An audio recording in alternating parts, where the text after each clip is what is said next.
They never announced it. No meeting, no confession, no apology. Favoritism doesn't arrive like violence. It leaks into a home slowly, like gas. Invisible. Deadly. Elliot already knew he was loved. Noah already knew he wasn't. They were born 11 months apart. Same parents, same roof, same school. But only one of them mattered. Elliot sat at the dining table every morning. Plate warm, glass filled, mother smiling too hard. Noah stood by the doorway, waiting to see if there would be leftovers, or if he should leave early and let hunger teach him discipline. "Don't slouch," their father said to Noah without looking up. "You'll ruin your posture." To Elliot, the same father said, "Sit however you like, you're creative." That word, creative, was a crown. Noah learned early that silence was safer than protest. When he spoke, the room tightened. When Elliot spoke, the room softened. At school, teachers noticed Elliot's confidence, Noah's absence. When Elliot failed a test, it was blamed on pressure. When Noah scored higher, it was called luck. Children began to ask dangerous questions. Who am I? Why am I here? Elliot was told the answers daily. Noah was told nothing. Their mother loved Elliot loudly, posting photos, bragging to neighbors, rewriting history to place him at the center of every joy. Noah existed in the background of pictures, half-cropped, half-forgotten. When Noah brought home a drawing, dark, detailed, unsettling, she glanced at it and said, "Why can't you draw happy things like your brother?" That night, Noah tore the drawing into pieces so small they looked like dust. Elliot was given a new phone to motivate him. Noah was told, "You should be grateful we even feed you." Gratitude became a weapon. Their father believed cruelty built strength, but only practiced it on one child. Elliot learned entitlement.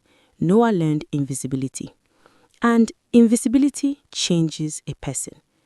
Noah began staying up late, listening to the house breathe. Every creak sounded like rejection. Every laugh from Elliot's room sounded like theft. He started writing, not stories, but records.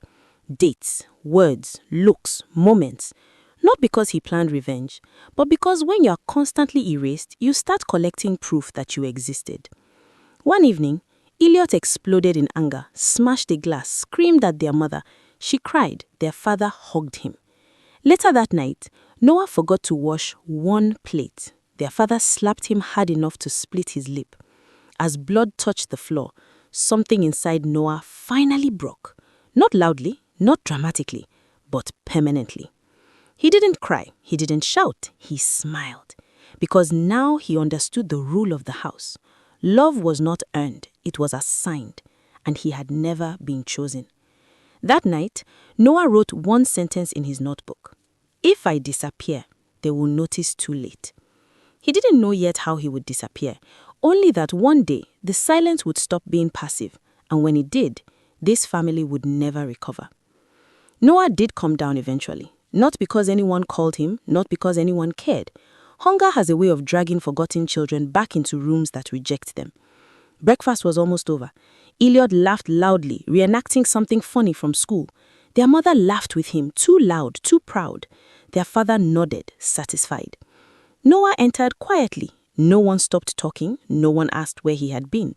That was when Noah understood something essential. Neglect isn't absence.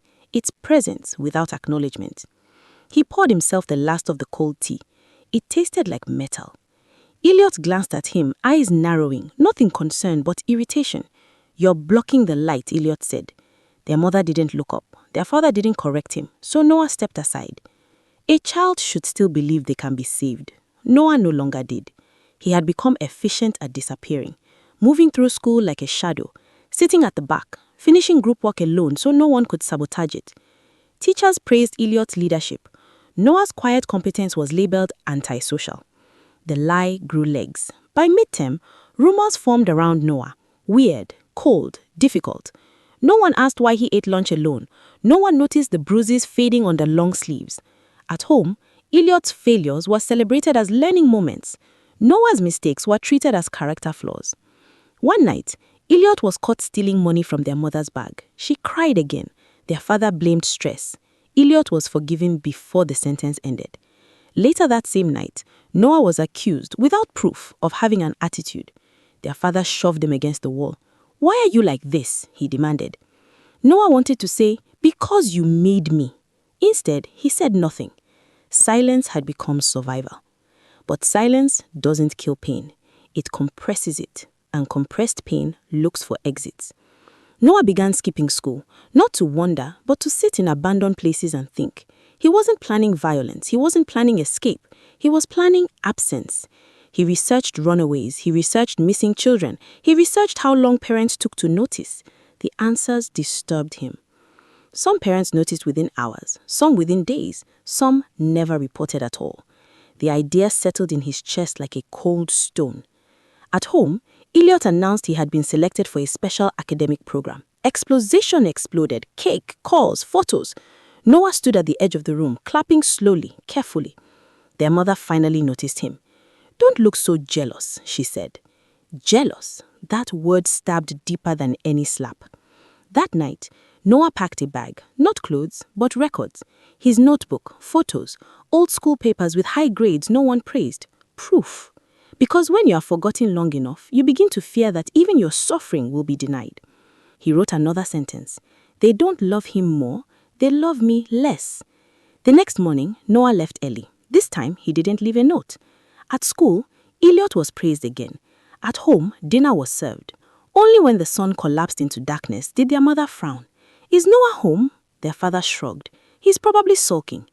Hours passed. The house remained calm. No panic, no urgency, just irritation. Finally, near midnight, the phone rang. Their mother answered casually. Her face changed. The police asked one question. "How long has your son been missing?" And for the first time, no one knew the answer. Favoritism doesn't raise a strong child. It creates one entitled. On a bus heading out of the city, Noah stared out the window, not running from his family, but testing whether the world would even notice he was gone. A neglected child doesn't always become loud or violent. Sometimes they become invisible enough to become completely invisible. If you love stories like this, like, share, subscribe. Leave your comment for stories like this to come your way.